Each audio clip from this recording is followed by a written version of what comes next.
All right. What is going on, you guys? This is another episode of the Nabi Design Podcast.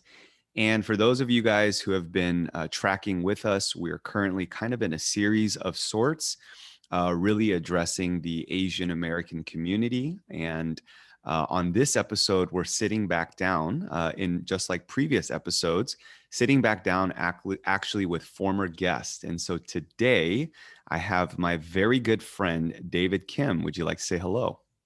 Hi guys, it's good to be back. I am so excited. I Come can't on. wait. Come So on. hurry up with the introduction. Let's get started. Well, for if you haven't listened to that episode, I did an episode with David and his wife Nina that was really powerful, a lot of spontaneous moments, which I actually got tons of feedback on. Was a really good episode. I would recommend that you check that out. David is a really good friend of mine. I met David in 2019 in Kona, Hawaii. We were part of a leaders gathering of Korean American leaders, very dynamic time, about 5 days together, and built a very natural, organic friendship with David and his wife, along with me and my wife. And we've just kind of followed up on the friendship. David, is there anything about our friendship journey that just sticks out to you?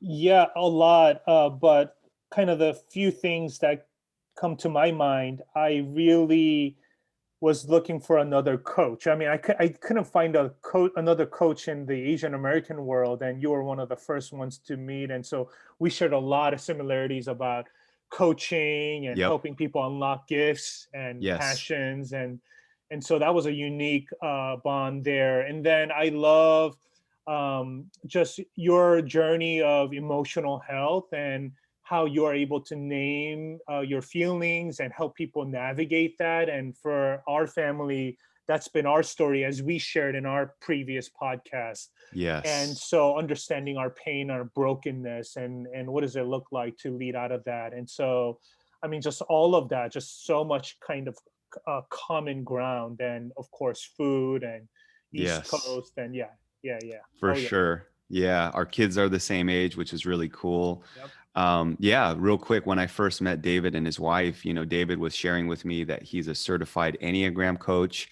And as many of you know, I am a certified Myers-Briggs coach. So I just knew right off the bat we would definitely get along.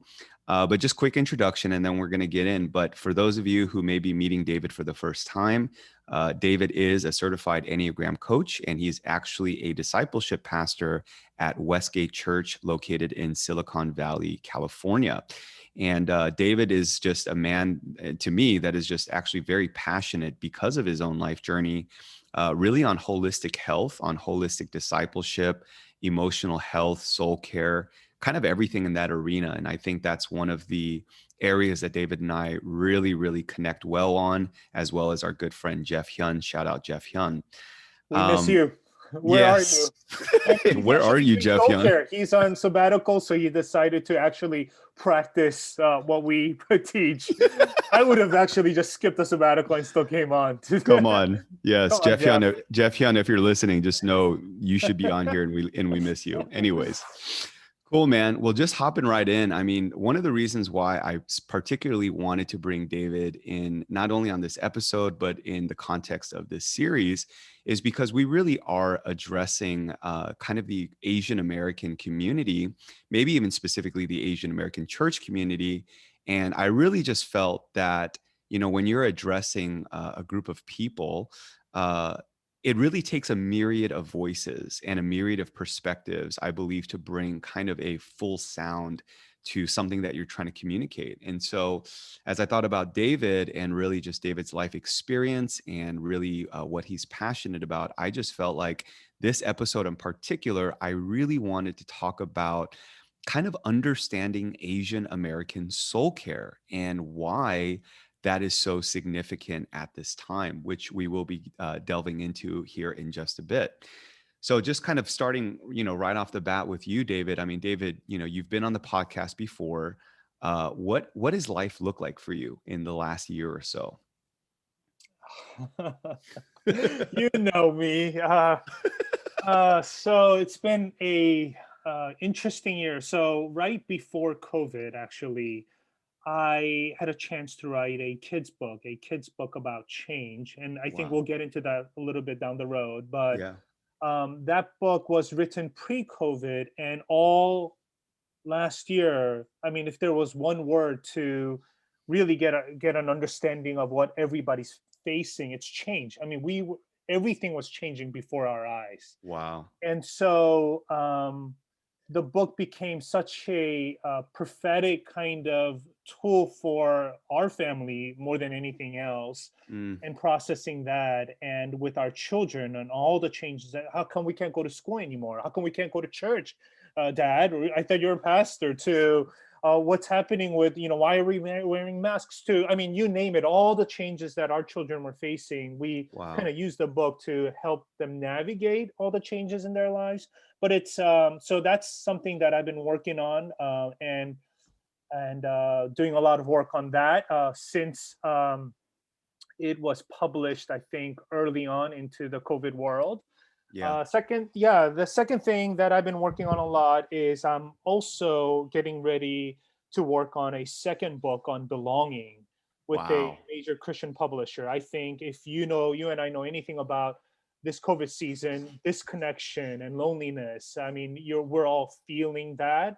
And what does it actually look to belong, and how do we belong? So we're going to talk about friendship and how do you actually even make friends, like not even talking about the importance of friends, but I don't think people know how to even make friends. I didn't know that, and so journeying into Wow. that, what is chemistry and belonging, and what are some of the signs of chemistry. So really going into the okay, I'm getting too now excited No. about my book, but yeah, so I'm working through that belonging.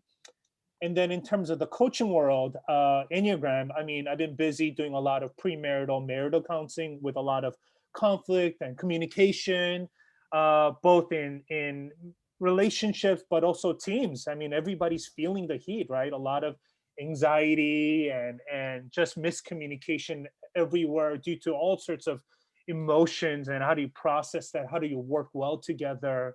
Yeah. And so with churches, leaders, and especially couples, I've been doing a lot of coaching during this season. And lastly, in terms of my work at church, Westgate Church, discipleship, how do we um, how do we disciple people post pandemic? What does that look like? Wow. How do we follow Jesus? Wow. And what is Jesus teaching us during this COVID season and post COVID season? What does it actually look like to follow Jesus? What does it look like to build resilience? What does it look like to, I mean, all those things. And so I've been dreaming, planning, preparing, and working with our church members, and yeah, spending time with that. So yeah, lots of work. Wow.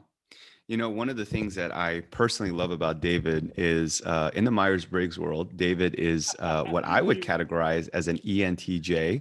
I'm an INFP. And the only reason why I bring that up is because on paper, we're supposed to actually experience quote unquote friction or dissonance.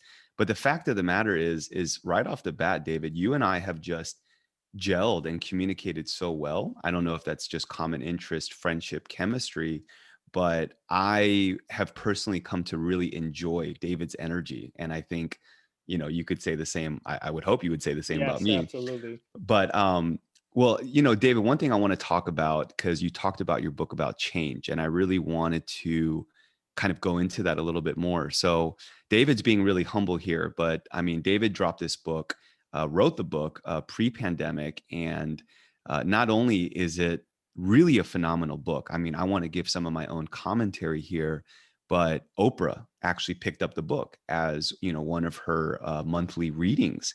And David, I mean, so I'll just share a little bit of what I took out of it. But this book on change, it's a children's book. You wrote it for kids, and just going through the book, you talk a lot about your own personal experience growing up as an immigrant child here in America, and just your unique journey of change. And I just felt not just me knowing you, but even me reading the book. These are the thoughts that were in my head. I said, this book is so simple, yet so profound, and yet so uh, potent. It was so like I felt like it was profound in the sense that children could understand it and it would help them.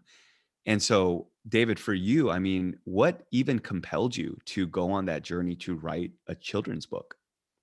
Yeah, I mean, this is the book that I wish I had growing up, or I wish I had when I came to America, because I faced a ton of change, as many immigrants do. Wow. My friends, church, neighborhood, language, culture, food. And how do you process all of that? We weren't prepared for it. And I'm not trying to actually blame my parents. We came here with their courage and faith in God to move our family from Seoul, Korea, all the way to um, New York City and then Boston. But they didn't really have the tools to really help me navigate all the things that I was facing. And so Mm, this is a book that I wish I had growing up. And a lot of navigating change is understanding what you are feeling and naming that, and processing that with somebody that you can trust, like a parent or a teacher, an educator, or a wow. coach.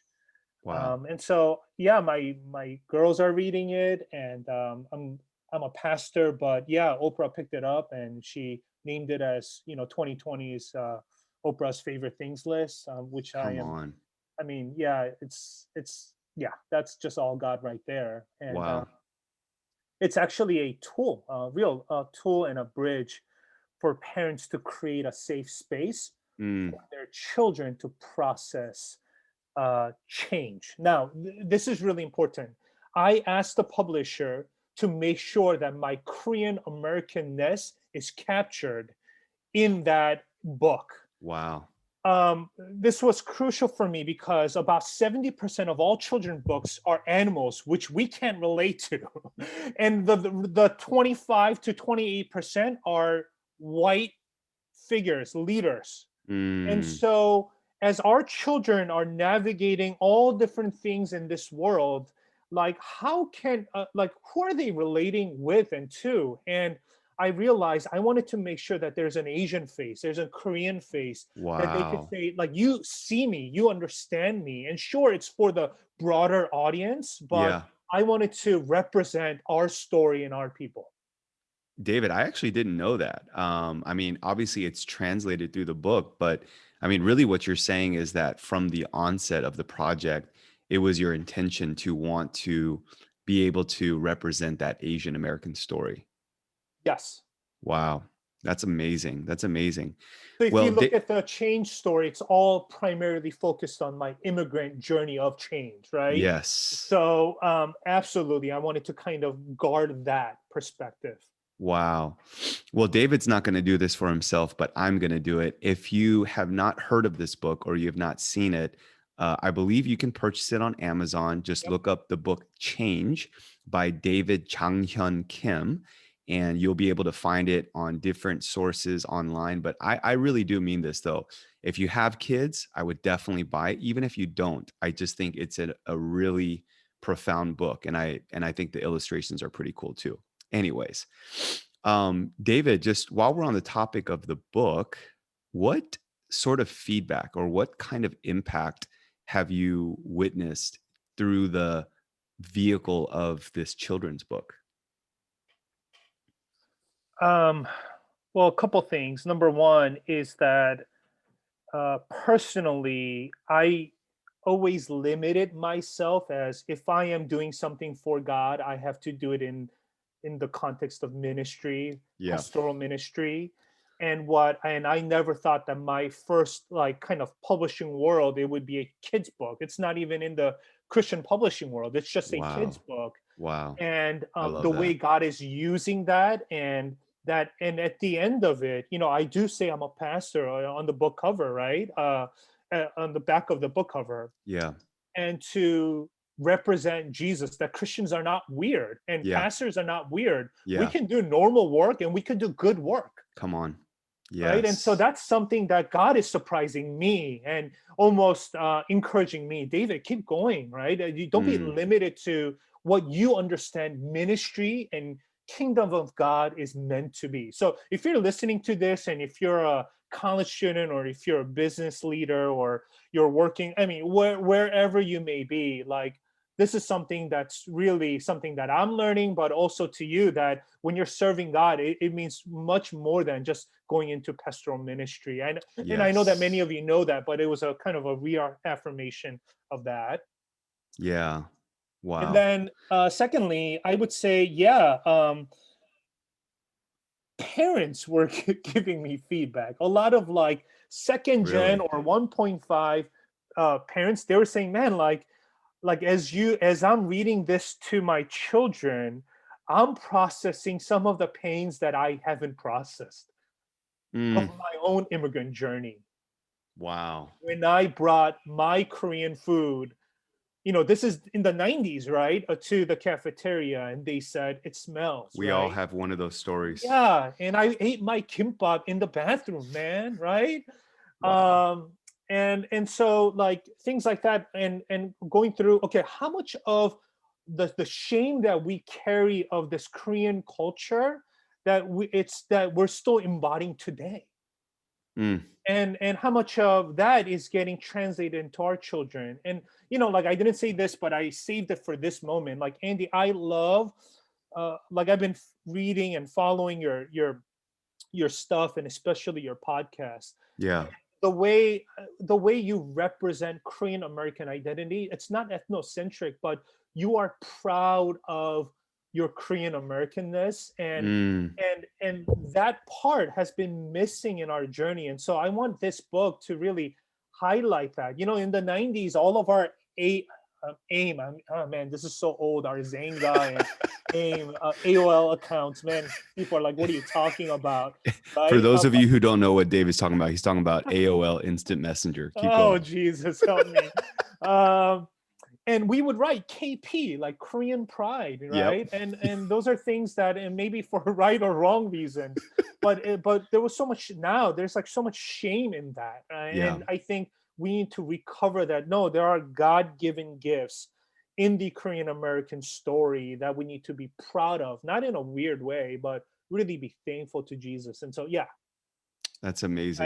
I am hearing those things. Yeah. That's amazing. And I'll just share a quick personal anecdote. I mean, David actually has like a short 2-minute video on his Instagram where, he's being filmed and he's basically kind of sharing on the book. But I'm just going to say it, man. You can't watch that 2-minute film and not want to cry, especially as David shares about, the impact that one of his, elementary school teachers Yep. had on him in helping him to navigate change as a child. And I just know that that was super impactful for Yuna and I. And just last thing I'll say about the book is, what I felt like was so profound, David, about, the fact that you wrote a children's book was I felt like it almost forced and allowed you to communicate such profound truth in such simplicity. Hmm. And you know what I'm saying? And I think Yeah. that there's a lot of truth to that, no pun intended, right? I think that there's a lot of truth in the sense that sometimes the most profound truth are comes in the form of most simplicity. You know what I'm saying? Right. Yeah. Dude, and it's so hard to write a children's book. I mean, if you're a Yeah. children's pastor or children's ministry leader, God bless you, right? It's like it's hard to boil it down. I think, Yes, Andy, actually you do that really well. But yes, normally it's really hard to do that. And for sure. Well, yeah, because I mean, what I felt like you did was you took something that is as elusive as this topic of change, but you were able to distill it down in a way that, your daughter Skylar would be able to really ingest and digest. So I just thought that that was really cool, David. Yeah, I think this is a great segue. I mean, David, I think in light, it's interesting that you were mentioning that you wrote that book pre-COVID, which I just think is amazing. In light of kind of what's been happening specifically with Asian Americans since the onset of COVID, right? I'm Mhm. not going to belabor the statistical data of the Asian American hate crimes. I think most of our audience, if not every one of the people who are listening to this, are probably fully aware of what's going on. I think your book was really timely because I think that navigating change has been a meta narrative for so many of us in the last year. But I just really wanted to actually pull on you to just pull on what are some of your thoughts in about this current season of Asian Americans in America at this time. Whew, okay. I'll share just my personal thing and then I'll comment on that. So, Please. um, yesterday was the verdict for the George Floyd. Yes.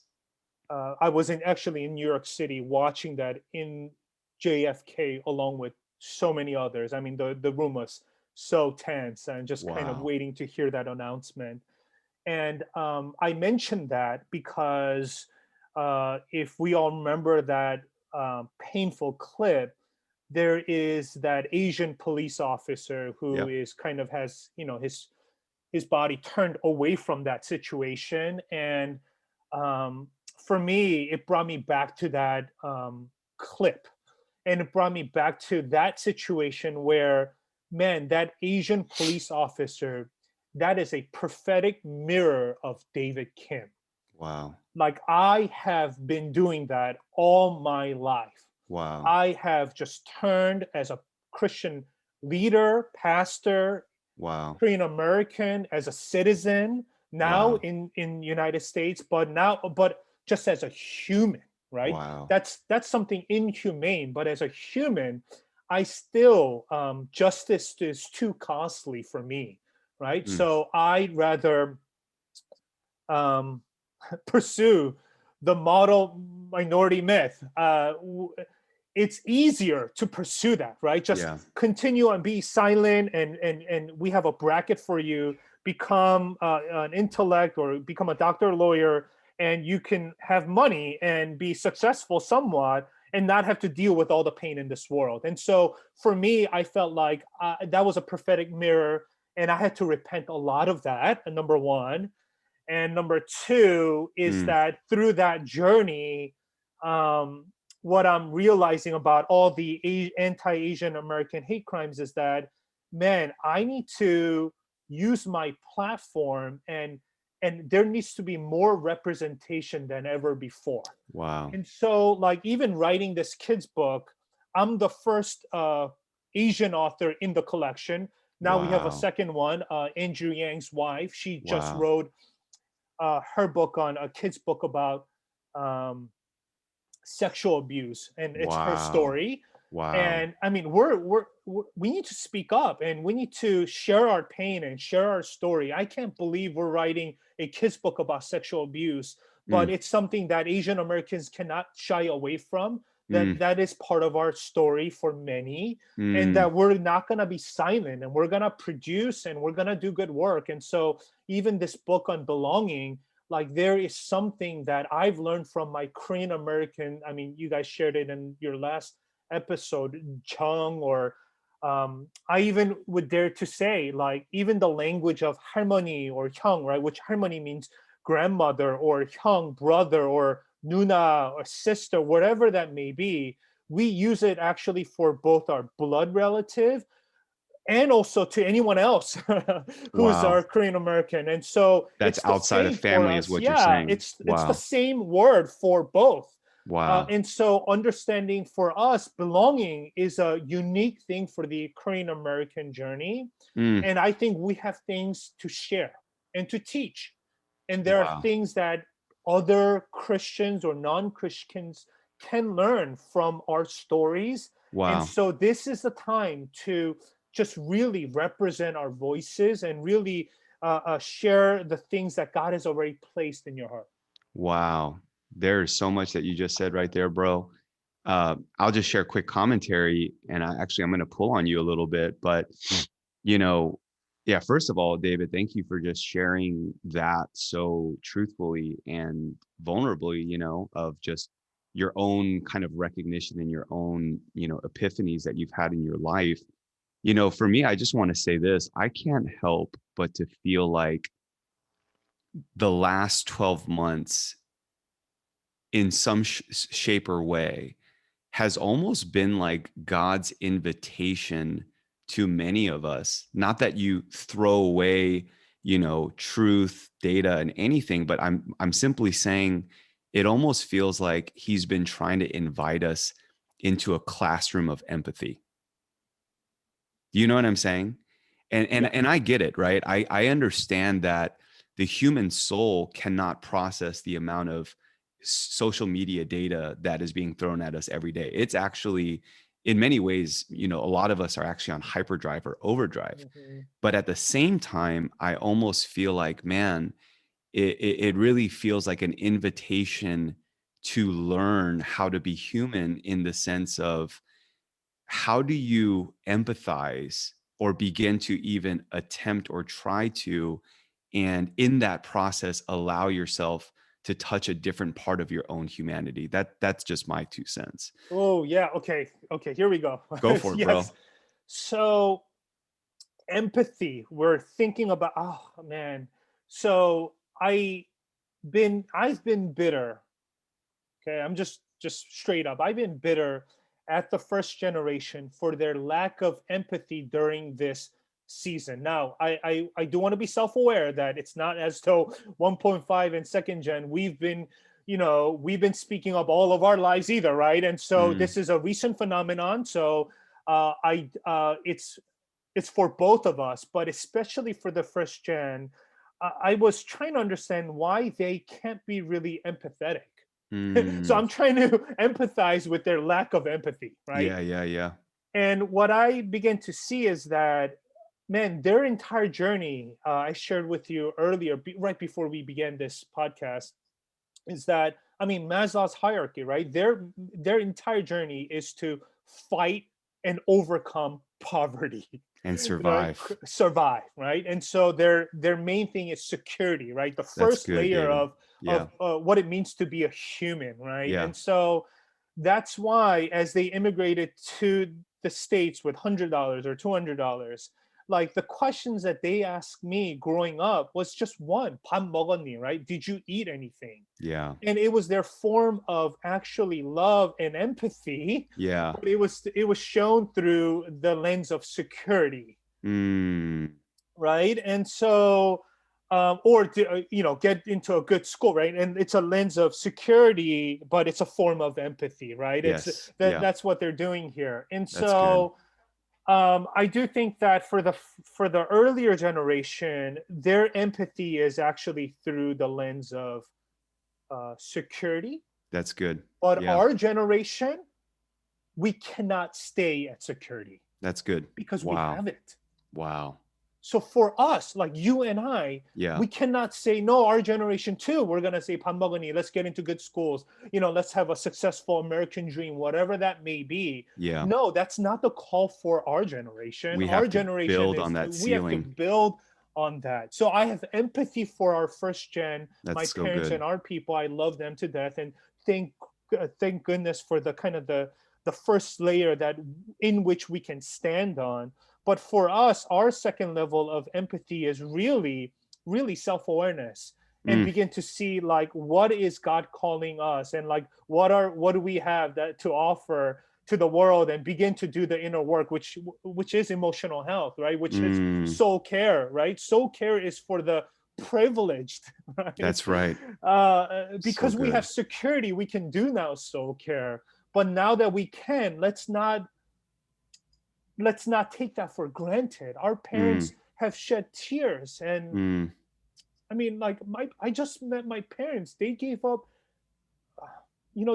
everything to be where we are now, right? Yeah, yeah. But if you and I don't do soul care and self care and begin to really process, um, like, who we are, and build upon that, and really lead into empathy, we're gonna do is just numb out and be comfortable, which is what privileged people do.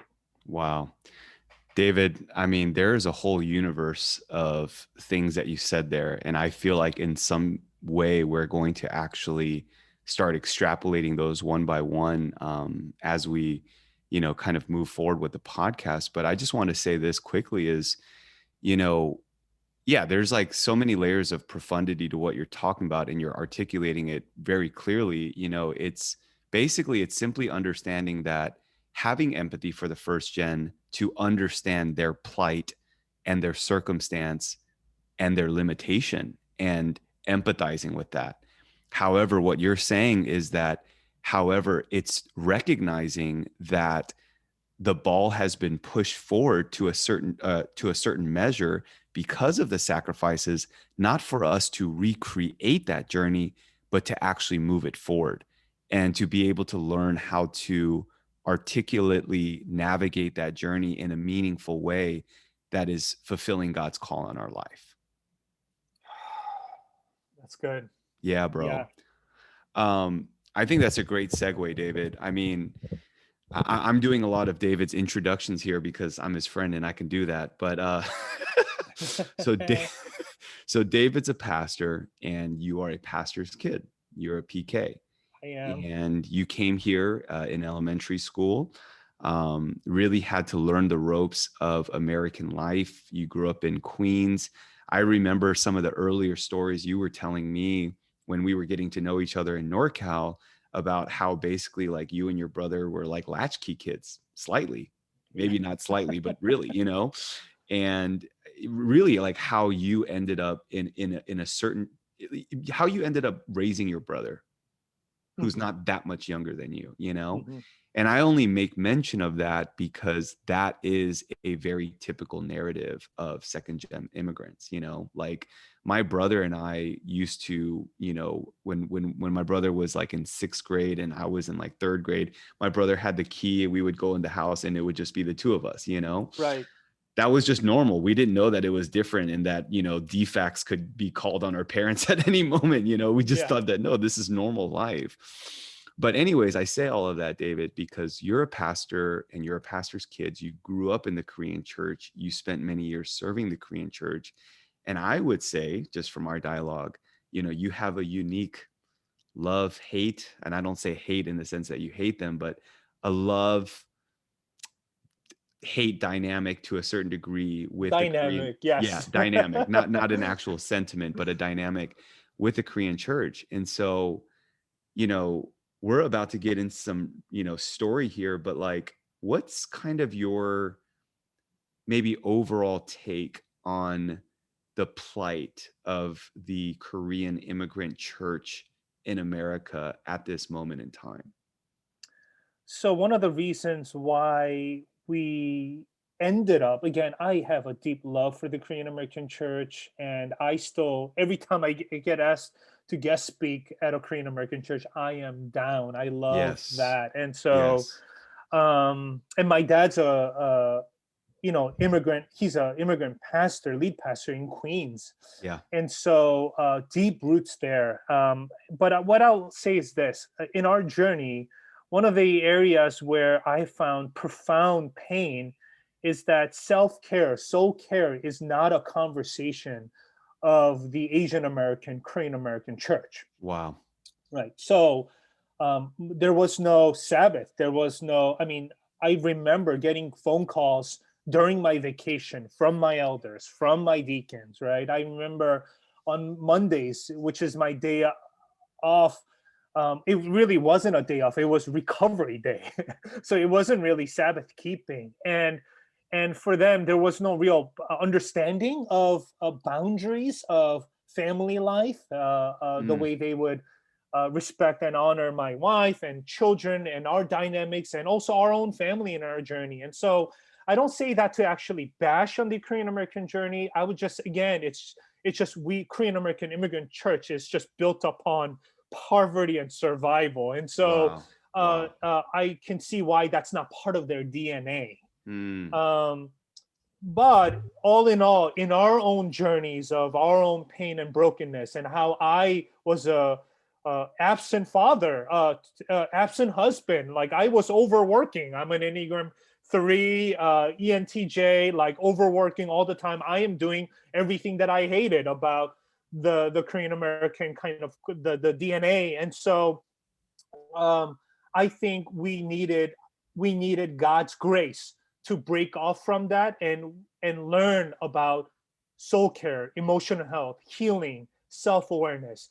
And we needed a different space to just do that. And so Wow. I don't want to say I left the Korean church out of pain and hatred. I think it was God's grace to really help us and our family, Mm, my marriage, my fatherhood. mm. And so that's been my journey over the last 6 years in this American church, multi-ethnic church that I'm a part of. What would you say, David, have been some of the casualties? I mean, they seem obvious, but I would like for you to articulate it. What do you feel like have been some of the casualties of that deficit of soul care in the Korean immigrant church? Um, Many Korean American leaders are not self-aware. Wow. I don't know how, and I would also include myself in that journey because I'm Yeah. still growing in my self-awareness. I Yeah. can say that because I'm part of that conversation. Yes. So this is Mm, not a knock on the Korean American lead. This is like we are just not good at that because that's part of the casualties. Why? Because we don't have enough time to reflect. mm, We don't have time to process. mm. We don't have time for friendships to converse and really work through some of the things that we are stuck on. And so there's no time to even build friendships, frankly. I didn't have many friends when I was working in the Korean American church. I had to Mm. sacrifice it for the kingdom of God, whatever that means. It sounds godly, but it's not. Wow. And so those are all the casualties. And so it breeds, for leaders, it breeds loneliness, isolation. And then Mm. I got into all sorts of terrible addictions that I couldn't get out of. Wow. Um, and for the rest, we are now modeling as leaders that grinding ourselves onto literally onto physical and emotional exhaustion is spiritual maturity. Mm. Now we're modeling that for the rest of the group. And so Wow. now everybody's just tired and bitter. Yeah. Right, I would do Yeah. like 5-day Korean like American retreats, five Yeah. days I Yeah. would make my guest speaker speak like 14 times. By the Wow. time the guest speaker was done, like he was out at the altar call receiving Christ. Like she was like, wait, what's happening? I'm so tired, right? Like we're so tired. Like we're all at home. Yeah, like, I believe in Jesus. Like we're like, what, right? That's what's happening. We're like so tired. Wow. I think in a short word, David, what you're saying is it's not sustainable. There's nothing sustainable about that. And not only that, but I think just kind of a quick snippet of what I'll throw in here is I feel like it eventually surfaces in some shape or form. And I just believe that, this great emphasis that we're seeing in the last, I would say maybe really 5-10 years on Mm, emotional health in the church, I really believe is a work of the Holy Spirit. I believe yeah, that the Spirit has been highlighting and really emphasizing this to the body of Christ as a much needed remedy for that's good. yeah, for a lot of pain and different things that people have gone to. And I think the fruit is really there, and I believe that that movement is beginning to unfold. I think this is the reason why Christian coaching is even growing as a phenomena, you know Yeah, which we'll probably get into that in a second. I think this is good, David. I think there's such a natural flow of thought to so much of what you're sharing already. I actually want to talk to you, David, about I'm going to try to set this up. So, David, we've been friends now since 2019, and uh, I would say a part of the trio of friendship is our brother Jeff Hyun, who's not here. yeah, And anyways, I mean, I'm going to really let you narrate the story, but I mean, in November of 2019, the three of us went on a trip to your father's church, Queens Changnokyoe, which is one of the largest Korean Presbyterian churches in New York, where your father serves as a senior pastor. We were there for a weekend that you and I both, just pre even podcast, were both talking about how it was actually one of the most impactful weekends of our lives. And without real exaggeration, like there was something very dynamic there. So all that to say, David, is I would love for you to be able, and maybe we could narrate the story together, but I would love for you to kind of take us on a journey of like what that whole weekend was for you. So, man, um, I left the weekend with so much hope for the Korean American church. Mm, mm, I would use hope because every time I do a ministry at a Korean American church, I honestly leave like feeling a little bit hopeless. yeah. No, I think that's a very real sentiment. Right? It's like I'm doing all that, but we go back to the beast, Yeah. right? And so and again, I've done Korean American youth ministry for 11 years, right? Both in Boston and in San Jose. And so again, I love the Korean American church, but it just feels like, is there hope? Is there a way in which there could be a real awakening and repentance on both generations? Is that possible? Mm, Can there really be a real breakthrough? And so I saw that, and I saw a glimpse of that with my father. Again, he is a mega church Presbyterian Reformed pastor who is my yeah. father, right? Yeah. 65 years old. And I'm like, Yeah. he's not gonna change. I mean, there's just no way. But we had conversations about um, the way Well, he. Oh man, No, okay, no, no, no. Real quick, I'm just going to slide in here. you go for it. No, no, no. I love the way that you are actually starting the story, because just to set up this story, I think that this story is so significant in light of the broader conversation, because I would just say that, if you are in the Asian American church and you've really, like David said, just honestly lost hope, or there's a sense of like, can anything really change? Or it's been very difficult to try to navigate a vision for the future. I just feel like this story that we're about to talk about, that David's talking about, is so pertinent. David, just take us through real quick, because I just want to start here. Like, how did this trip even begin? Because I know you stay in conversation with your dad. Your dad, the senior pastor of this church. You guys have very, I would say you guys have a great relationship. Yep. And I think one of the things that immediately struck me as you kind of brought us into your conversation was the fact that your dad actually asks you for advice. Yeah. So every week we talk hours about his message for the weekend. Okay. And he is inviting me in to really speak into that, which is really humbling for me. I mean, he's been preaching for 40 years, Yeah. right? He's leading a Korean American mega church. And so for him who to have that kind of humility, I think there's some kind of a, I do think that God is using him mightily because of that kind of Yeah. humility. And so we talk a Yes. lot about, but in crafting the message, we end up talking a lot about the future of the immigrant church. We Mm, talk a lot about his elder board. We end up talking a lot about his staff yeah. and what he is losing sleep over. He begins to Mm, share with me some of his pains of his loneliness as a lead pastor of a Korean wow. American church. And so in that, he began to talk about, what do I do about the next generation, David?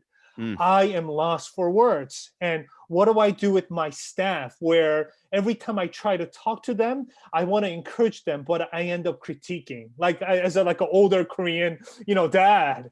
And we end up building we, instead of bonding deeply, I end up almost kind of doing the typical Korean father thing, right? Kind of criticizing and commenting on how they can always improve 5% better, which is not what the second gen wants to hear. And so I began to say, Dad, I do think that, why don't we create a space in which you get to hear from some of the leading second gen leaders of our day, and that is Andy Un right here, baby, and Jeff Hyun, former Sarang EM pastor. yeah. Now he's kind of moving into this new soul care season, and why don't we bring uh, them to your church and just spend a weekend and figure out and process together, how do we, like, what can we learn together here? And so I remember dad just kind of flying both of you in for that weekend, right? That's kind of how the conversation began. I'm gonna hop in and out just to give quick commentary,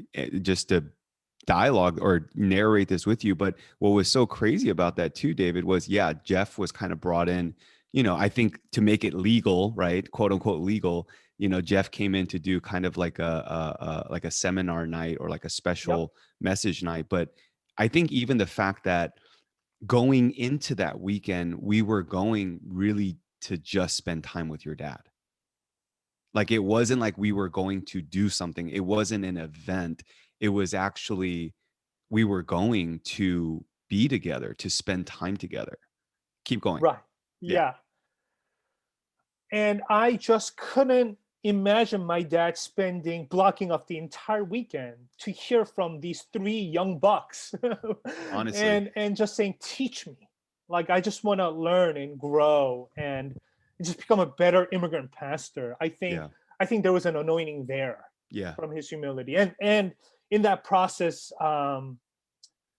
what he began to see is that, man, if there's a way where there could be deeper conversations between the second gen and the first gen, it's something that we all talk about, but Yeah. it's just hard to really implement. Yes. And so, as he was seeing that in his own life, as we were eating meals together at our homes and restaurants, and we're just like talking and allowing us to really speak honestly and freely, I think something clicked for my dad. And do you remember my dad on Saturday morning? He gathered just all of his associate pastors Yeah. and he knelt in front of them. Wow.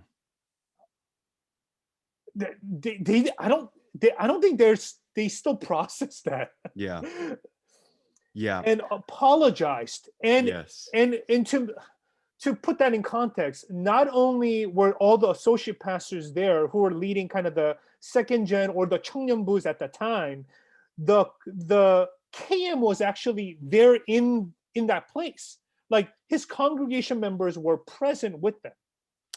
I'm gonna slide in here because this is what friends do. We share stories together. I mean, real quick. So Jeff and I think Jeff got there a night before. I arrived on a Friday, and I believe I took off on Monday morning. So I was there for about 3 full days. I remember arriving there on Friday. We went straight to Shabu Shabu. What was the name of that restaurant? Spring. Yes, that place was fire. Anyways, best shabu shabu I've ever had in my life. I remember going there and just to narrate some of the nuance and the details of the story. I mean, it's my first time really meeting David's dad. I met him briefly in NorCal, but it was still somewhat kind of formal as a young pastor to an older pastor. But let me just give you my 2 cents. Going in here, I just really felt like in my own heart, God was like, don't go as a young pastor, Andy, go as David's friend, go as his son's friend, which I'm just going to say this right now is completely and hyper counterintuitive to the existing paradigm of much of the first gen Korean church. It's very Mm, much based in honor. Some of it's good, some of it, to be honest, unhealthy. And I right. think some of the unhealthiness of it is the fact that we lose a certain amount of humanization of relationship where we're actually not relating to one another based upon our true self, but slightly, I would say, from our Position and religious, title. yeah, honestly, position and title.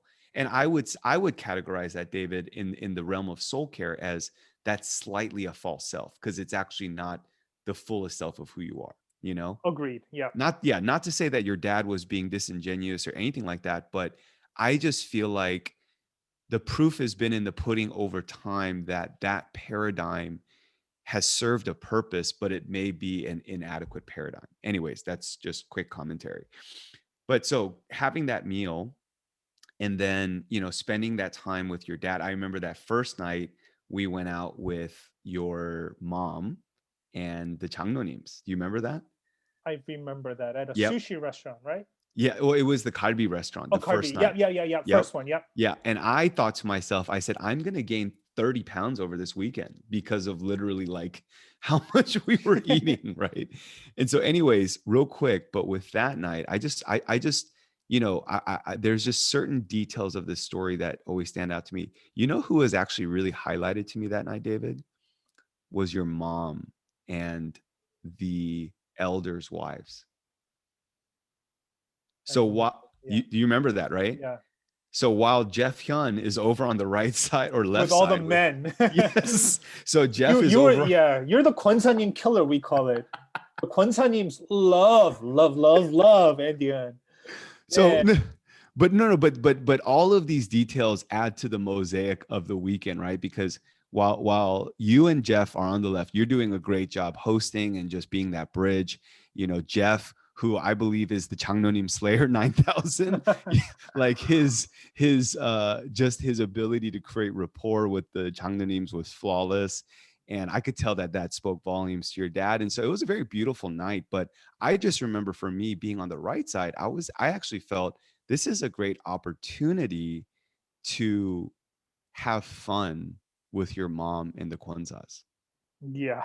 Again, as counterintuitive as that sounds. I know enough of Korean culture to know what is expected, but I'm lovingly, charmingly rebellious enough to not play by the rules, but to make them love me. And I'm not saying that in like a narcissistic way, but I Yep. just knew I wanted to break the rules enough in the spirit of love. Is what I'm saying making sense? Yeah, yeah, absolutely. And Dude. so Yep.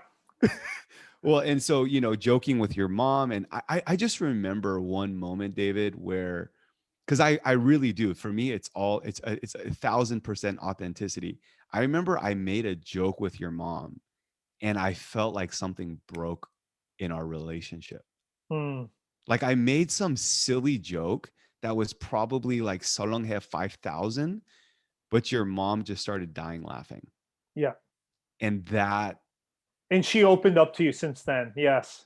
well, yes. Anyways, real quick, because we're just kind of going certain things chronological order. Talk to us quickly about Sebyok Gido on Saturday morning before the crazy dynamic moment with your dad and all the staff. Well, the 새벽기도 was you, so you got to talk about that because, um, man, um, my dad was very hesitant on Yes. putting you on stage. Okay, Yes. kind of having a real conversation Yeah. here, Yeah. and and it's a it's traditional Presbyterian church, Yes. and you are decent at Korean at best. I love you.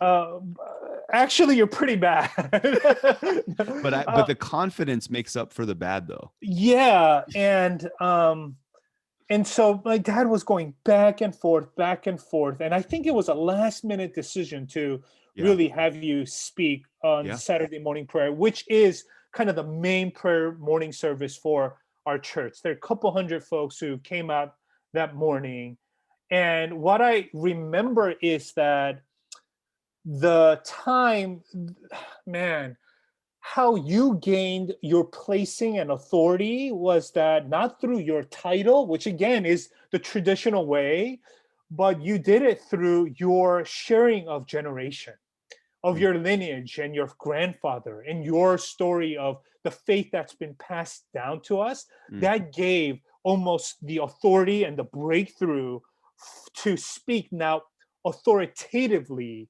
into these older harmonies, 권사님s, the deacons and elders and pastors that were sitting in the room, because you're not speaking from your faith, but you're carrying on your grandfather's faith. I think wow. there's something to that.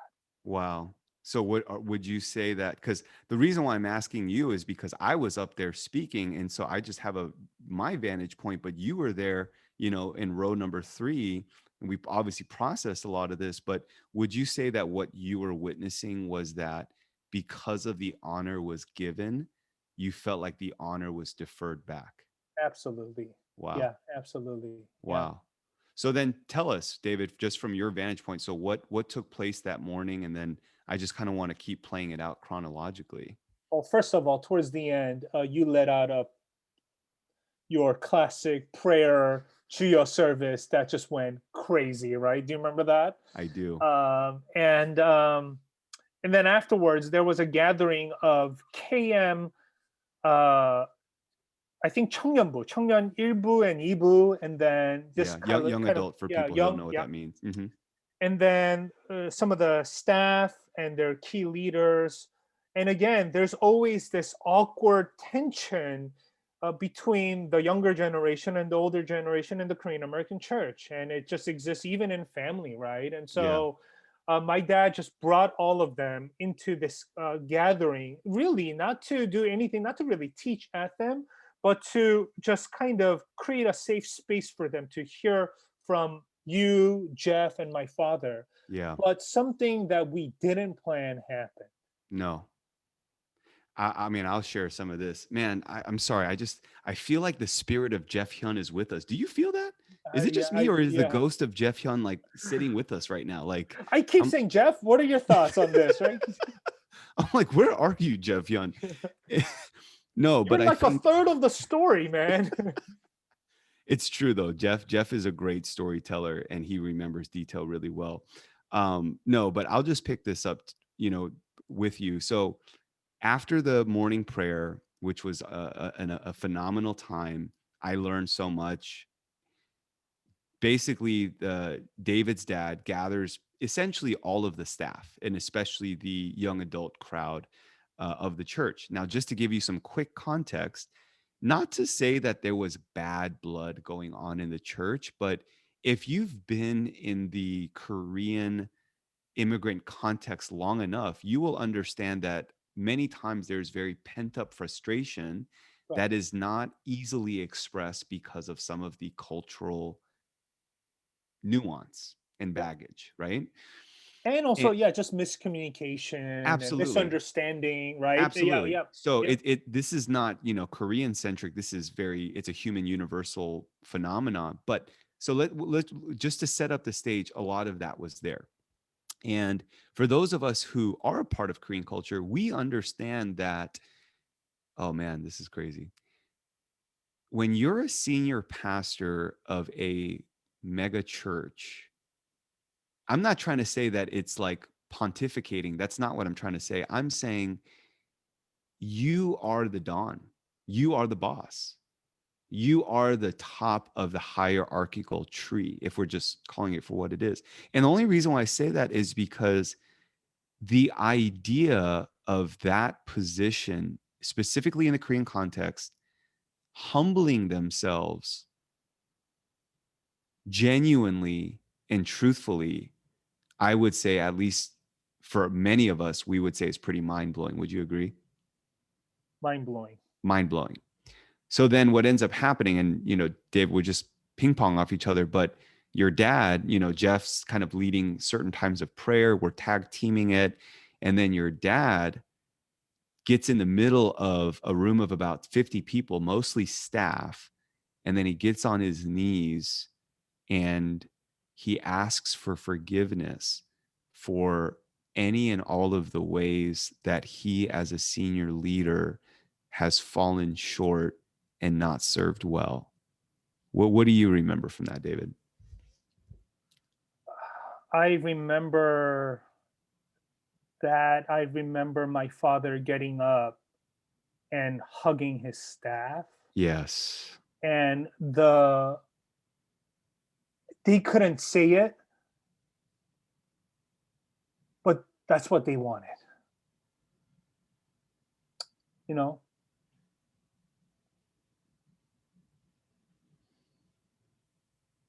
just one hug from their lead pastor, a Wow. fatherly hug, that physical touch, that embracing, that acknowledgement that, like, I care about you and I'm for you and we're gonna do this together. that was so powerful to me. And the person that the people that were receiving some of them, it was so awkward for them, Yeah. because it's like they're like, I don't know how to like grab my lead pastor. My lead pastor. Yep. Yeah, but I think there was a breakthrough that happened when you Yes. begin to just embrace that. And they didn't exchange a lot of words. Actually, no, my dad did say whisper a couple words to each of the staff, but just the embrace alone, there was just so much power that came. Um, I would say that was such, I don't know if electric is the right word. I think it was such a moment of breakthrough. Like it just, I remember watching that. I remember standing next to Jeff and watching it all happen and just, I mean, yes, I'll just say it, feeling the presence of God to such a degree that was quite mind blowing. Um, and I really believe it was because the spirit of family was coming back to the church. What do you want to say about that, David? when every time when you break off the spirit of performance, Come which is a on, bro. spirit of title, right, Come on, go there. to a spirit of family, there's always the love of God begins to unfold, right? Where there's a gushing of the love of God in the room, everything changes. Everything changes. And so the spirit of family is the love of God outpouring into the life of the church. And so that's what I saw. My dad wasn't hugging them because they just came back from a wonderful event or a retreat, right? My dad wasn't hugging them because they just brought 30 new members into their ministry. My dad was hugging them because he loves them. And I think when that happens, breakthroughs happen. And I do think that that's sadly rare. Yeah. It was rare for my dad. So I'm not trying to. I want to be honest here. I'm not trying to elevate. I love my dad, but I'm also not trying to elevate him to a Right. point where you're saying, "Hey, none of your lead pastors are like that. Look at my Right. dad." That's not what I'm doing either. Yeah. This was Yeah. incredibly difficult for my father. Yes. This was his first time ever, if I'm being honest. Wow. Okay. So that moment happens. Would you like to say, well, maybe I'll ask that question in just a second. So that moment happens. We have a very dynamic, Saturday afternoon. That Saturday night, Jeff Hyun gives his message. If I remember correct. No, I'm sorry. That He was gave Friday night. Friday night. Yeah, Yep. that's right. So Jeff gave his message on pain, which I think all of those moments, David, were domino blocks. Right. Because for Jeff, let's just be honest, to come from the most respected, largest Korean church in America. I mean, Yep. in terms of the Korean church, it doesn't get higher than the top of Higher. the food chain with Sarang, EM Yeah. lead pastor, right? So in that way, he was like a Peter who came in with all the credentials. But what was his message on Jeff or David on Friday? It was on his personal story of pain Yeah. and losing his mom. Right. I think he titled it "The Gift of Pain." The gift That's of just a pain. So for every moment of that weekend, David, for me was like a turnkey moving varying degrees. right. You're going And from friendship yes, to pain yes, to honor, like of yes, the generations that brought the breakthrough, to humility and spirit of performance to spirit of family. I mean, all of that were all just movements. And this is only Saturday afternoon, everyone. We're not even. yes. No. And the crazy thing was, Jeff and I processed this several times afterwards because of how dynamic it was. We both said this. We said, if we came as guest speakers, none of that would have happened. And this is the key that I'm trying to drop here. If we came as guest speakers by invitation, none of that would have happened. But we came through sonship. We came through you, David. Are you understanding the profundity of that? We came as the pastor's son's friends. Yes, I'm awesome. No, Well, I only say that Yes, because this is a absolutely. real life manifestation. And this is why this conversation is so dynamic to me, David, because many people talk about Malachi 4:6, but this is a manifestation of it. This is an actual living testimonial case study that needs to be extrapolated, examined, and shared with the world, I believe. Because I believe what happened, right? Malachi 4:6, God will turn the hearts of the fathers to the children and the children back to the fathers. Because we came through you, David, as your friends, your father loves you as a son. Your dad doesn't love you as his associate pastor. Your Right. dad doesn't love you because you perform for him. It's an unconditional love of a son. And because his son was bringing these friends, not you know what I mean, not to do kingdom work, even though it was fully kingdom work. I just believe that that opening of your father's heart was already there, that even allowed that opening of heart to burgeon through the weekend. That's my point. Right, because if you came as 목사님s or spirit or just event guest speakers, what would end up happening is that my dad would see you for that, Yes. and only that. Yes. And it would be almost, I don't want to say every event or guest speaking is performance, but there wouldn't be a spirit of family in guest speaking. It's rare, but yes, that bridge really did help. Yeah. So family, I'm going to hit that that word's just ringing in my head. So let's just fast forward. You know, we're kind of taking people on this chronological journey. So Sunday morning rolls around. Jeff, I believe, spoke for the EM. Is that correct? That is correct. Which was another dynamic time. Yes or no? Yes, but we can't get into that. Okay. Okay. So we won't get into that. Maybe we will, but I mean, yes, yeah, yeah, crazy. Well, Yes, give us maybe a quick synopsis of why that was dynamic. it was dynamic because Jeff was able to minister not only to the EM but to the EM pastor, whom he did not have a sonship relationship to my Mm, father. And if you're an EM pastor, you know what I'm talking about. And man, and he felt like he was the elder son. Do you remember wow. that? And just for those who didn't catch that, what do you mean by the elder son? The one that basically does all the work, but doesn't Does all the receive the work, love. doesn't leave, and doesn't sell and take all the inheritance of the father. And Wow. right, he was raised in the church, right, and his family's part of the church, and but he always felt like I'm the elder son, and I but like, what's happening with me? How come you're not showing the same kind of love and grace, and why aren't your inheritance being fully shared with me? That's what at least he felt. Okay, so let's keep going on this journey. So literally, I mean, David, would you say without exaggeration, every moment of our time together, when I say moment, I don't mean second, but every instance of our time together was significantly dynamic, yes or no? Yes. Okay. Another question. Would you say that, and I'm not saying this to boast in Jeff and I, that's actually not the point here at all.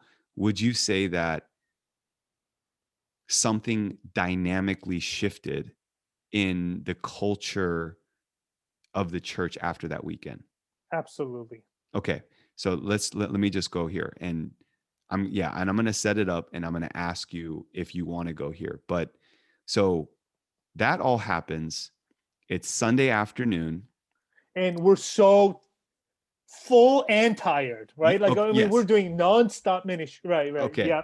So I'm a big, relive the moment person. We're at your parents' house over on the east side of New York. What's the name of the city?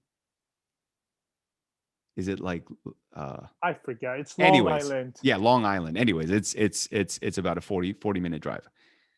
So we're all sitting on those couches that are in the shape of a square in your living room. Your mom is in the kitchen. She's cutting up very typical narrative. and we're all sitting together. Okay. Only reason why I wanted to bring this part up, David, is for me, this was the most, this was the crown of the weekend for me. This was the most transformative for me. I want you to try to narrate this. And I mean, if I feel anything, I'll jump in, but I want to hear what that moment was for you because it had to do with your family. So my father, Jeff, Indian, and I are processing this. We are reliving the weekend. We are thanking Jesus for all the crazy things that have happened in all, really every department of the church. But my mom's not present. Mm, She is still serving us and not part of the conversation. And what we felt in the room was that that is actually the story of the Korean American church. wow. That the mothers, the faith of the mothers, right, are not respected, not Mm, invited into leadership, yeah. into honor, and is often ignored, often sidelined, often as like, go please cut up more fruit for us. This is the man's work. This is the real work. This is the kingdom of God. And so in that moment, what we begin to see is that no, that actually there is something for my mom Yeah. too. Yeah. Yeah. Please help me here. No, no, I'm gonna help you out here, bro. Because it's all it's like we're ping ponging off each other because Oh, we're helping each other remember. That's really what we're doing right now. It's been 2 years. Um, I remember very vividly at this moment now. We're exhausted, like you said, we're exhausted and satisfied in the same moment, but for what reason, there was a little tickle on the shoulder. I believe it was happening just while we were praying together. And let me just say this: when me, you, and Jeff and your dad, right, and your mom's going to get in the picture here soon, when we were praying together, David, that was the most like pure, unforced prayer. Does that make sense what I'm yes. saying? Yep. Like we weren't praying because we should. We weren't praying because that's what you do when you're around the pastor. There was a genuine spirit of family. Like I would say this confidently. I felt like we became family that weekend. And as a result of that, we started to pray together. Anyways, Yeah. so as we're praying, as this happens to me from time to time, people call it Doctor Strange, whatever. I just started to feel this actual pain in my chest. I remember very clearly. I actually felt this real, like an actual physical pain in my chest. And I felt like because when you're family and when you know that you belong, you're not afraid. So I wasn't afraid in that moment to like, do I have to, you know what I mean? I felt like I belonged. We're family. So I felt like that what I was sensing in my heart, the pain was for your mom. And in a very strange way, the best way I could try to describe it was I actually felt like I was getting an ounce of the unheard pain of a pastor's wife who had served God and her husband and her children for 40 years, but never felt the freedom or the place to be able to express that fully, if that even made any sense. And so I asked your mom to come into the room. And as we began to pray for her, I just felt like there was a real grace in that moment to repent to your mom and actually tell your mom like this is what you've been feeling and this is the time to let it out. And I'll just share my quick 2 cents, and I would love for you to fill any blanks, David. But, I just remember that moment being incredibly real, uh, anointed, your mom there was a real agony that was coming out of her. And I'm just going to say it, David, because this is my podcast. We're safe here. But I look over at the corner of my eye, David, and you're bawling your eyes out. Why?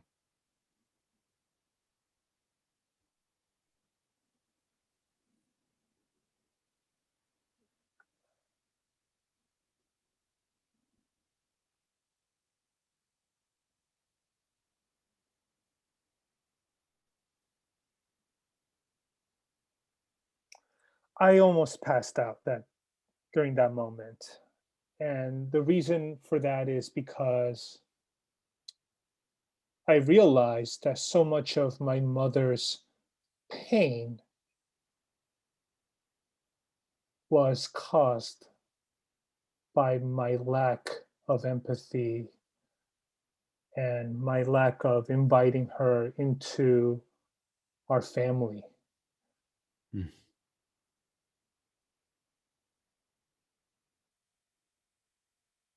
Yeah. Mm,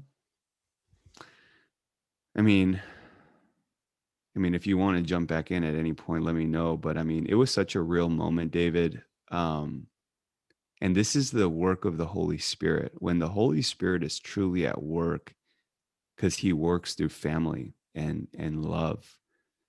Um, Nobody told your dad what to do, but do you remember what happened? Your dad actually steps into that moment to repent, not because of any blatant sin, but to repent to your mom for what she had to endure. right. All the years of silence and sacrifice. And yeah, I remember that. What was that like for you, David, as a son watching that moment between your mom and your dad? First of all,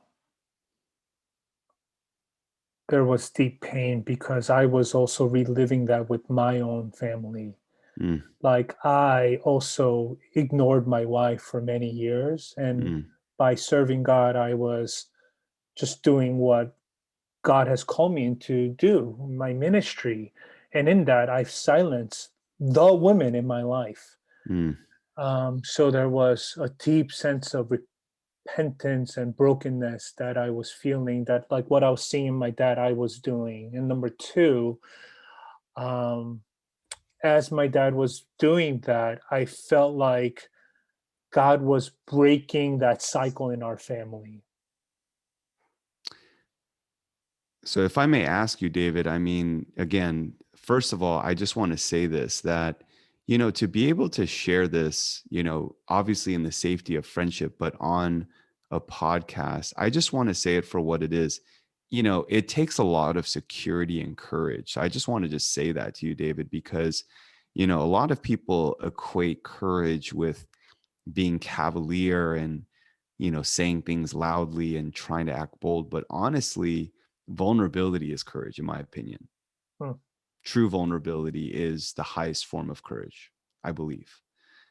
So I just want to say that to you, David, is I just appreciate you for allowing us to really share your story as a testimony, but really, I believe you are allowing something to shine through your story and even your family's story to allow it to give hope. Does that make sense what I'm saying, David? Yeah. Yeah. So I just want to say that like right off the bat and just say that. But what would you say in kind of in closing out that moment? Like, what would you say that moment kind of did for you guys as a family in closing? We gave a space for my mom to share how she really feels about her life and what she wants to do in the future. Not as a 사모님, but as 이명자, that's my mom's name, right? As her own identity, like what she wants to do with her own life. She's never been able to really share that with us. because she's just the lead pastor's wife. But I remember my mom, as Lee Myung-ja, saying, I want to have a cafe. Like 사모님s can't say that. I wanna start a cafe, and I just want to serve coffee and have people come in, and I want them to have a safe place where they can rest, listen to music, and if they want to talk, mom would be there to listen and talk. And as we were hearing this live, mom's like, I don't know if that's, but I really want to do that. I just remember going, we're gonna make that happen. Bro, sorry, I'm like trying to hold back so much right now, but because I've been getting emotional on all of my podcasts lately. So I'm just, but thank you, David. Seriously, like, yeah. Um, again, the ghost of Jeff is here somewhere because I can like hear what Jeff would say, like I remember looking over at Jeff in that moment. And because of Jeff's story, the way that all of that dynamic was even, I believe, connecting with him at a soul level, my own story with my mom and just my relationship with my grandmother. I think it felt like the universe was culminating in that moment to give it was giving itself a self-expressive mechanism for the love of God to actually come. And as a result of that, everyone belongs. That's what I wanted to say. Like I actually can't wait to talk to you more, David, about your book on belonging, because I feel like that word's been ringing in my ear throughout this whole podcast. Because when God shows up, everyone belongs. And that was the crown of the moment where your mom knew that she belonged to it all. We're going to kind of start slowly descending the plane here, David. This is a great podcast. I am personally very excited to listen to this myself. What are the reason why I wanted to spend kind of a chunk of time talking about this experience, because I honestly feel like we could dedicate hours to extrapolating it. But what would you say, David, kind of even on this podcast, reliving that weekend and remembering, what are some of the keys or the highlights, or what do you think are some of the key takeaways or principles that you're extrapolating from that weekend? If I'm speaking from a Christian leader perspective, Yeah. doing ministry as friends, team ministry, that's based on not networking, not out of denominational affiliation or out of, hey, if I scratch your back, you scratch my back kind of Mm. thing, right? But as like genuinely, like we love to eat and hang out and love our families, and we go on trips together like that. When that happens, I just feel like the love of God, the power of God, the familyness of God, like it just kind of just naturally ushers in. We don't have to force anything because it's there, dude. You know what I Yeah. mean? Yeah. And so let me say, I say that because the joy that comes with it, like Andy, like doing ministry with you and Jeff, like the joy that comes with ministry, because so much of the time, like ministry is a pain in the butt, right? Come on, let's be honest. Like real talk. I'm a pastor here, right? Every time, sometimes some of the meetings that come out, I'm like, "Grr," right? Like, and what is that website the website where the pastors like search engine for like other like new Yep. ministry Yep. opportunities? Yep. It has the highest amount of hits on Sunday night, Wow. right? I Wow. mean, it says a lot, right? And Wow. so like, but when I do ministry like that, when it's like friendship, family ministry, I just feel like there's so much grace. Yes. Yeah. I mean, anything else. I mean, that alone is a huge key. And I think because you're articulating it, you're almost giving this distilled key, to a takeaway for people. Is there anything else for you, David, in that weekend that you take away as a significant key or principle? Yeah. I mean, we already said all that, but I think it is unique to, I think it's a gift of the Korean American church, the spirit of family. Yeah. I think that, so again, another, just being honest, like now I'm in an American church. Okay, by the way, I love my church, Westgate Church. Yes. So, but, but, Yeah. No, go um, there. I've been here for 5, 6 years, but after the service, we just all drive in our own family cars and we just go home, man. Yes. And the spirit of family that I would experience in the Korean American church, while there is this this dysfunction there, the spirit of family that's there, I think there's something to it that we can learn from as an American church, as the Western church.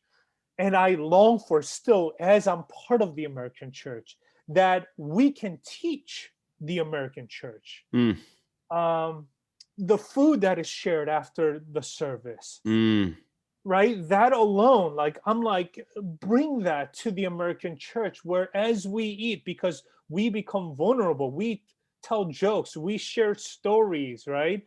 And in that place, we become a family. Food, I think, is what brings one. I mean, that's why the Lord's Supper is so important. This is my body broken for you. The mm. family happens in meals and through ultimately Christ's body, but really the meals are designed that way. I long for that as a foodie, number one, as a former Yelp elite, number two. But in reality, I long for that because that's something that I wish that I could have in the Western church.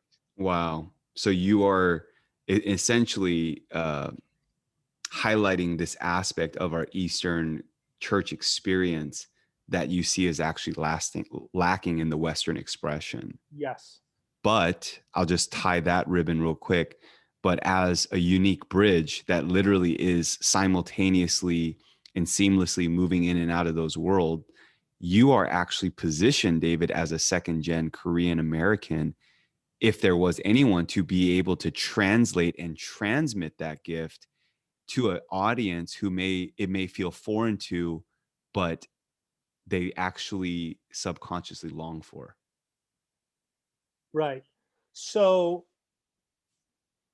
when I first got to this American church, I was trying to be the model mind. I was trying to fit in here. And Right. so what I ended up doing was I was ashamed. I naturally became ashamed of my Koreanness because Mm, now I'm with the American coworkers. right. So I try to be as American as possible. Mm, And in that journey, what I realized is that actually Kona was the real awakening moment. When I wow. met you guys, is that no, that's not what God has called me to. That there is a gift that I'm not supposed to go to the American church and become an American David Kim, but Mm, I'm supposed to be the Korean American David Kim. And there's something that I'm learning from the American church, certainly about soul care, emotional health, family care, all that stuff. But mm. there's something that I need to not be ashamed of, but to kind of bring and strengthen the American church. And so that's what I would say. Thank you, David. I mean, bro, yeah, this is how I know we're real friends because honestly, I'm looking at the clock and I'm like, we could go another hour and it'd just be fire. Anyways, I think, where we are right now, David, kind of descending the plane, I'll just give you some of my takeaways Yeah. and tie it into why I even felt so strongly to do these series of podcasts. So, for you, what you were saying was it was the spirit of family, doing ministry truly as friends, which is actually a foreign concept to a lot of people in ministry. But I think that narrative is changing.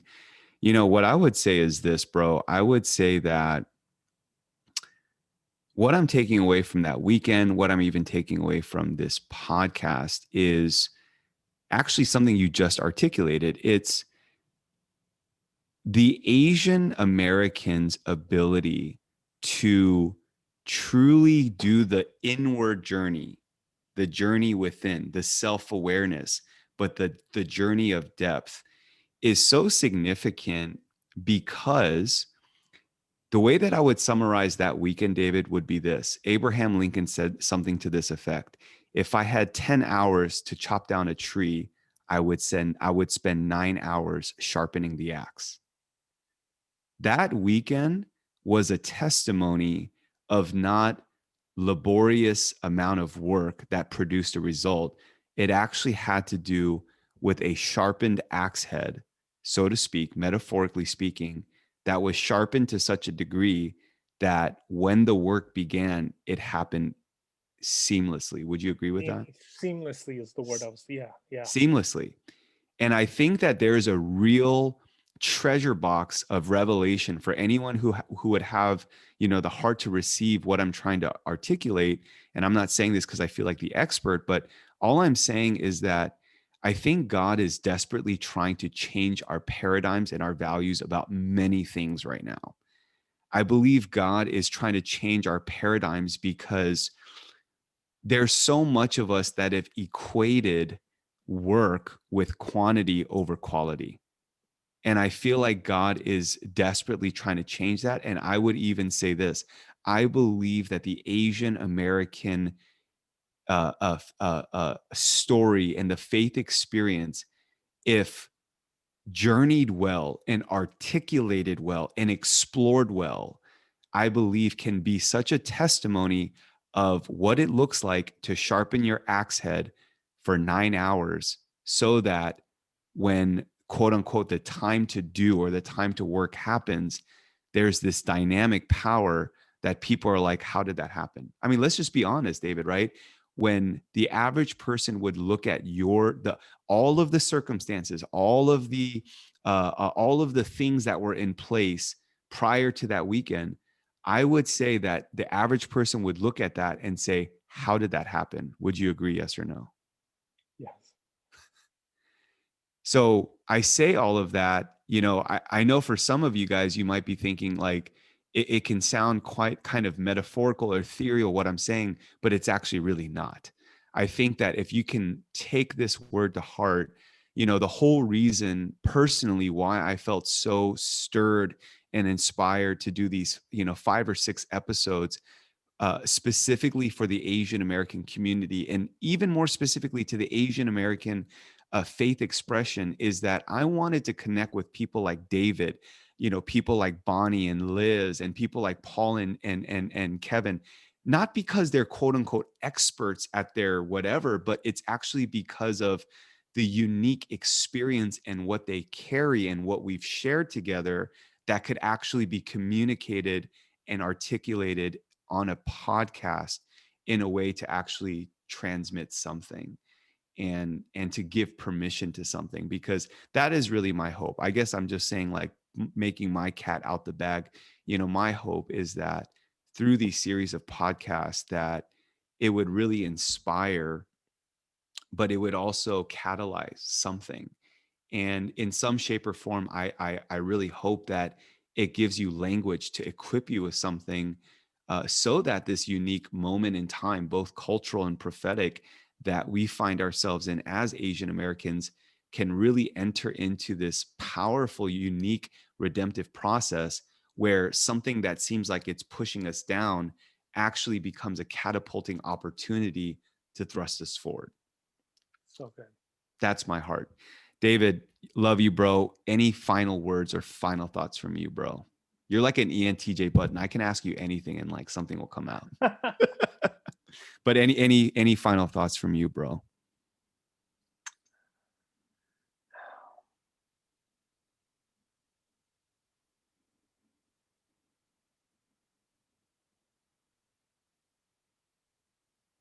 I just feel like led to say this instead of, again, ENTJ, I want to say one more thing about something, right? But Andy, I just appreciate you as a friend and appreciate your family. And when we were going through a lot of tough things, your prayers and your support. And yeah, friends are hard to come by.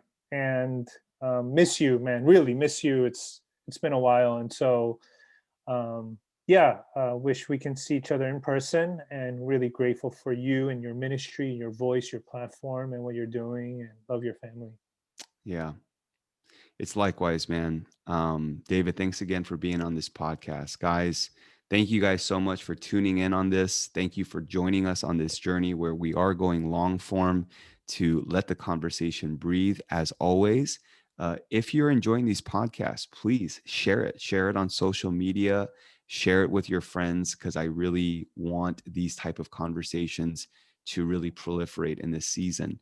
If you're enjoying these also, please give us a like and a comment on Apple Podcast. It definitely boosts our reach. Thank you guys so much for tuning in to this episode of the Nabi Design Podcast. God bless. Good night.